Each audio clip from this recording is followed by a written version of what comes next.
पुण्यात्मा परमात्मा कहते हैं गुरु मानुष कर जानते ते नर कहिए अंध और होवे दुखी संसार में आग गई यम के फंद। परमात्मा आपकी ट्रायल लेता है कि ये थी इस दास के स्थान पर मैं होता तो ये सामने वाला मेरे साथ जैसा आज इसके साथ व्यवहार कर रहा है ऐसा ही मेरे साथ करता। तो इस प्रकार आप जी को इन सत्संगों के माध्यम से वो भक्ति नाशक पॉइंटों से भी आगाह कराया जाता है कि जिस कारण से आपकी भक्ति इन कारणों से नष्ट होती है। फिर भी उन्होंने बार बार प्रार्थना करने से शंकर भगवान ने कहा कि जो मेरे मुख से वचन निकल गया अब ये वापस नहीं हो सकता, इतना अवश्य कर दूंगा तेरे गुरु जी की प्रार्थना पर कि उस नरक के अंदर तुझे यम के दूत दुखी नहीं करेंगे, रहना पड़ेगा 1,00,000 वर्ष तक नरक में ही, उसको मैं बाहर नहीं कर सकता। अब यहां परमात्मा कहते हैं मासा घटे ना तिल बध है, विद ना लिखे जो लेख और सच्चा सतगुर मेट कर ऊपर मारते मेघ। तो ये भगवान केवल उतना ही कर सकते हैं, इससे वो कम और ज्यादा नहीं कर सकते। जो उनकी किसी भी तीन ताप के कारण या प्रारब्ध के कारण जो भी उनको सुख या दुख है उतना ही मिलेगा। अब जैसे किसी मंत्री का मित्र हो कोई, उसकी सजा हो जाती है तो वो मंत्री उस सजा से मुक्त नहीं करा सकता, उसको जेल में तो रहना पड़ेगा, लेकिन उस मंत्री के प्रभाव से वहां के जेलर और कर्मचारी उसको कष्ट कति नहीं देंगे, ये अंडरस्टूड है, लेकिन रहना पड़ेगा जेल में ही। इस प्रकार कागभूषण बता रहे हैं कि मैं ऐसा नालायक था कि उससे पहले के आज मुझे पिछली इतिहास नजर आता है, क्योंकि मैं भक्ति पर हूं।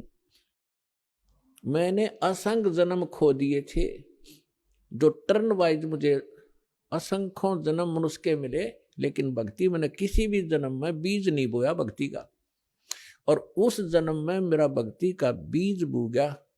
और वो बीज बोने का, भक्ति का बीज पड़ने का कारण मेरे परिवार का नाश होना था। अगर वो परिवार नाश ना होता, वो परिवार के वो तो क्षेत्र ही नाश हो गया था, तो वो मेरे लिए वरदान सिद्ध हो गया। आज मुझे महसूस हो रहा है वो कष्ट ना आता तो मैं उस जन्म में भी भक्ति नहीं करता, इतना नीच था। अब कागभूषण कहता उसके बाद मेरा 1,00,000 वर्ष के बाद फिर पुनः जन्म हुआ, भक्ति की कसक मेरे अंदर फिर भी बनी रही। मैंने एक लोमस ऋषि के साथ वाद विवाद कर दिया भक्ति के ऊपर। उसने श्राप दे दिया, रे चंडाल, तेरा चंडाल के घर जन्म होगा, काग चंडाल के। तो कहता है कि मेरे मन, जब गुरुजी ने मुझे ऐसा क्रोध से वचन बोला, मेरे को क्रोध नहीं हुआ, मैं समझ गया कि बात बिगड़ गई। मेरे मन में क्रोध नहीं आया, ना दुख हुआ, मुझे एहसास हुआ कि मेरे से भारी गलती बन गई।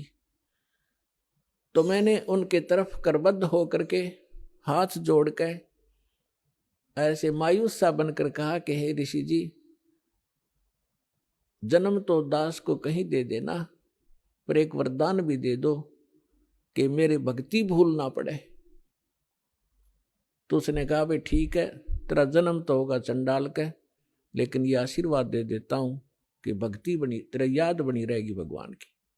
तो फिर काग चंड के घर ये जिसका जन्म हुआ, पूरा इतिहास बता रखा परमात्मा ने अपने सुख संवेद में।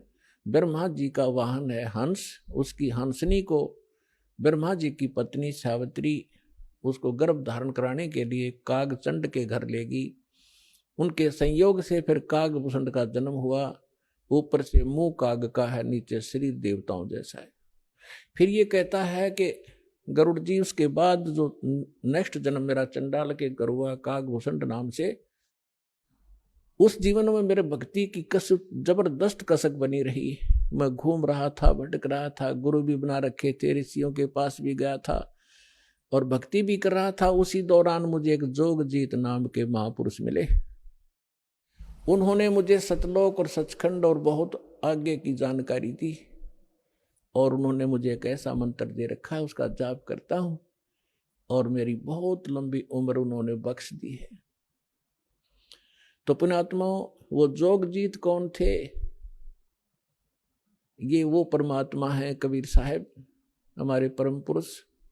ये भिन्न भिन्न रूप बना के भिन्न भिन्न नामों से यहाँ आते हैं और अच्छी आत्माओं को मिलते हैं, उनको भक्ति से युक्त करते हैं।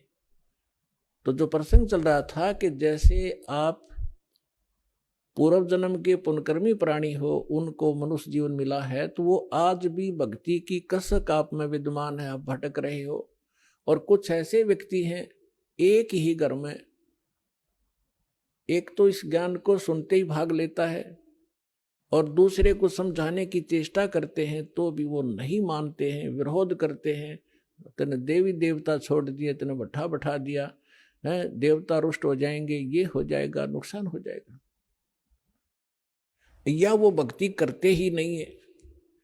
तो इसका कारण बताया परमात्मा ने। कबीर साहब कहते हैं, सठ दल दोनों दीन का, दिल में दोष न धार, सतगुरु का कोई एक है, यू काल का सब संसार। जैसे कोयल जो होती है, ये कोयल अपना अलग से घोंसला बनाकर अंडे नहीं पैदा करती, क्योंकि अलग से वो अंडे देती है तो कौवे उसको खा जाते अंडों को। वो ऐसे सूझबूझ से अपना काम निकालती है। जो मादा काग कौवी कहीं अंडे उत्पन्न कर देती है, उस ताक में रहती है, और जब वो कभी बाहर जाती है अपना आहार करने के लिए, चुग्गा चुगने के लिए, तो पीछे से उसी के घोंसले में अंडे उत्पन्न कर देती। अब वो कभी वापस आती है तो वो 2 के स्थान पर 4 अंडे पाती है, लेकिन वो समझ नहीं पाती है तेरा कौन सा है, दूसरा कौन सा है। तो उन सभी को वो उसको परिवरिश कर देती है, उनसे बच्चे निकाल देती है और उनमें उसका अपना सा मोह हो जाता है। और वो कभी कोयल सामने देखती रहती है, उनके आसपास रहती है कि कब ये बच्चे उड़ने योग्य हों और फिर इनको मैं साथ ले जाऊं। जब वो देख लेती है कि ये बच्चे कुछ दूर तक उड़कर वापस आने लग गए हैं, तब दूर वृक्ष पर बैठ कर अपनी बोली बोलती है, कुहू कुहू की। जो कोयल के बच्चे होते हैं वो उस आवाज से प्रभावित होते हैं और ऐसे चारों तरफ देखते हैं, उस आवाज के साथ वो खींचे चले जाते हैं।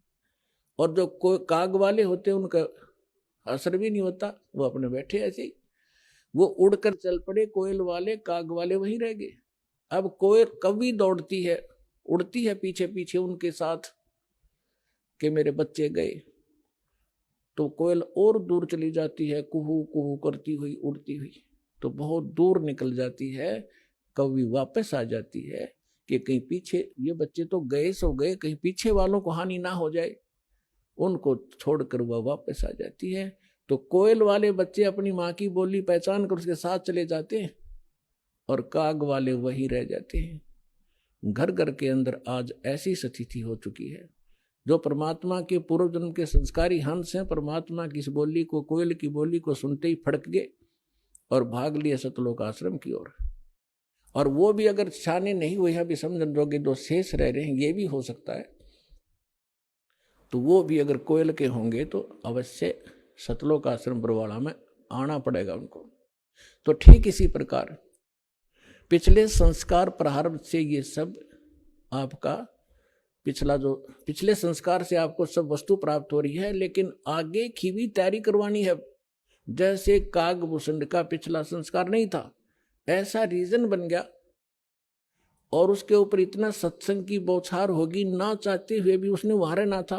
रोज ऋषि ने, संत ने सत्संग करना था, उसका असर हो गया।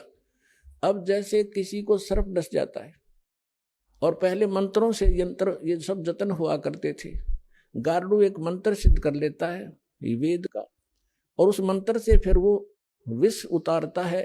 तो उस जिसको सर्प ने डसा हुआ है वो अचेत पड़ा है, ना उस मंत्र की लैंग्वेज समझता है, ना आवाज सुन रहा है, लेकिन वो मंत्र फिर भी उसके ऊपर असर करके विष रहित कर देता है और वो सचेत हो जाता है। ठीक इसी प्रकार आज परमात्मा ने यही तरीका बनाया है।